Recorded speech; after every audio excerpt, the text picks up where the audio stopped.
I remember back in 2022 to 2023 that time, when I first committed to a period of monk mode where I tried to cut out all the distractions and bullshit in my life.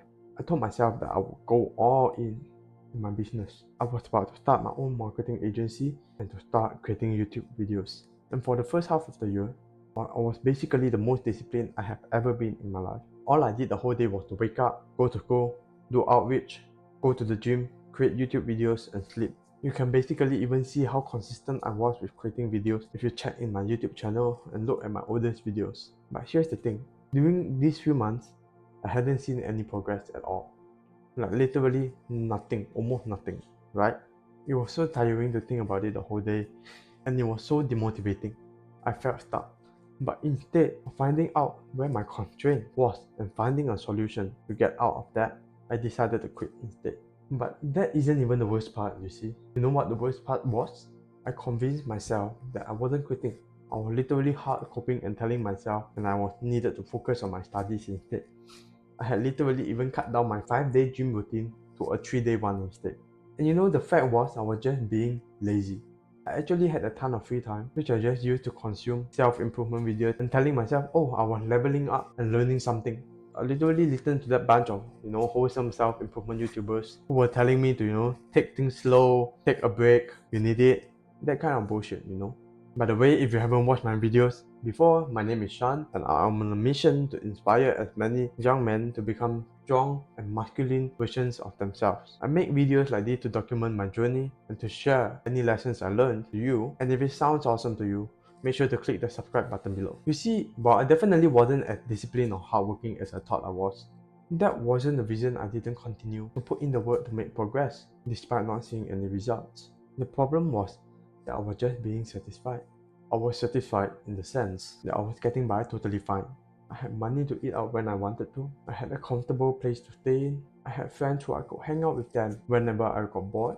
Basically, while I obviously wasn't living that dream life where all the influencers try to take of them in the yachts, and the private jet, those kind of shit, I was getting by reasonably fine, right? It was quite comfortable being this way. Why would I need to put myself through that pain and hardship to get more? I was already doing okay, and I had most of my basic needs fulfilled. And here's the trap where most guys in their self-improvement journey regularly fall in, like I have. Maybe you've worked hard in your career for a few years at this point, and you've gotten to an income level where you are quite reasonably comfortable at, which allows you to live comfortably.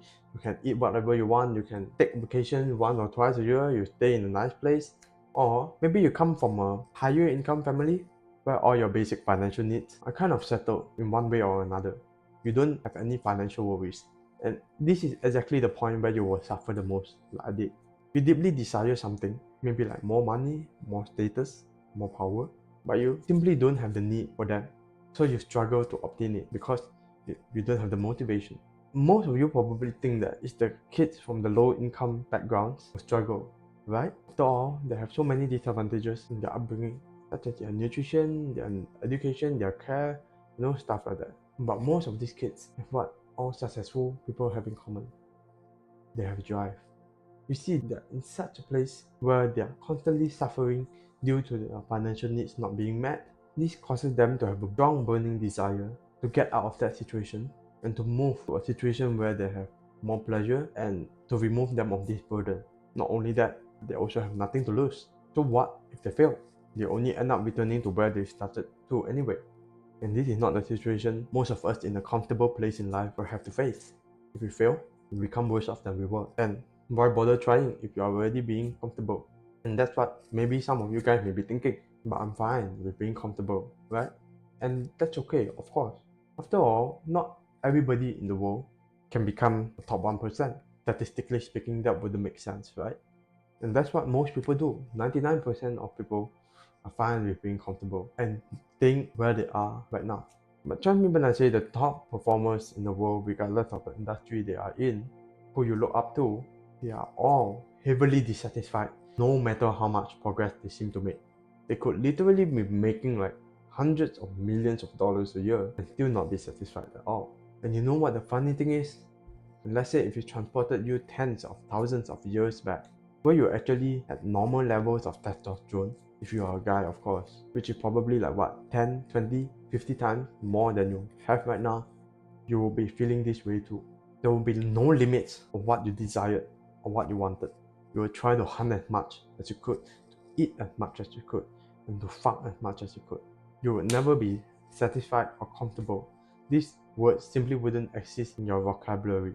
Because if you were satisfied or comfortable, you'd probably get your skull smashed by some other caveman who wanted to take what you have.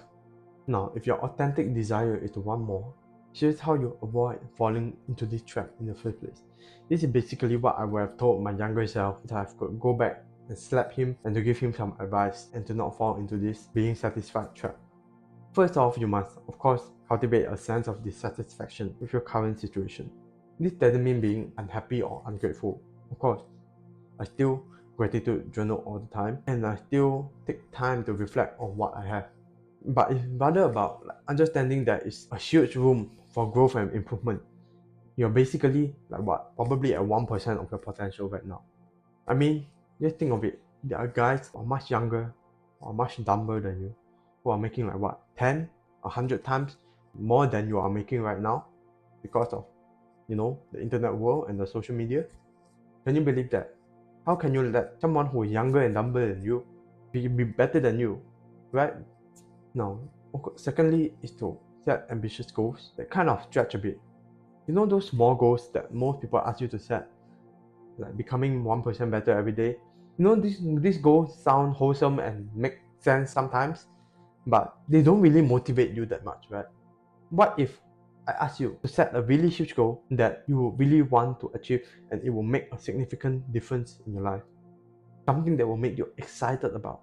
You will be much more worked up and more motivated to go and achieve that, right? And you see, notice the keyword here, significant difference in your life. You see, if you come from a background where you're financially well off, you don't need to make a goal about making more money because honestly, more money probably won't change your life that much. So don't create a goal around that. Maybe create a goal around getting a fit body instead, a fit and muscular body. Or maybe you want to center that goal around getting more followers, subscribers on social media.